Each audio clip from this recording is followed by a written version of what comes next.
Thank you, my friend. Today we're all kind of sentimental between having this young baby here today, all the way from a newborn to Charlie Moore celebrating his 100th birthday. And of course, Doug's sentimental. His mom had a birthday too.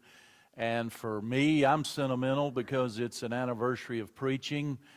And I remember struggling with God's call on my life and what God wanted to do in my life, and praying about it and really not knowing how to find God's will and what God wanted to do.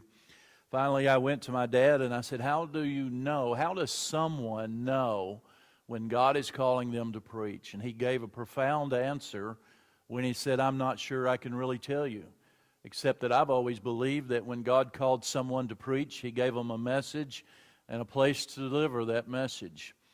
And sure enough, God did that for me in just a clear and obvious way.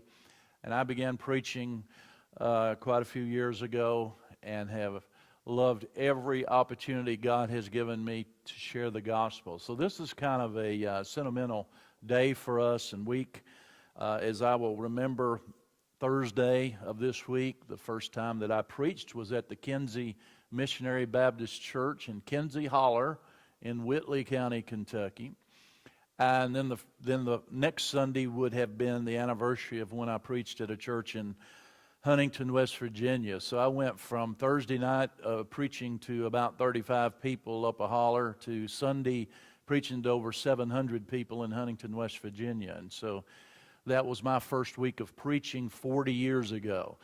But I'm thrilled to be at Tate's Creek now, as we have over 10 years now during this journey. It's kind of a special time for me because the 1st of November was 10 years officially as pastor, and this is 40 years as preaching the gospel. And then in April, I will celebrate,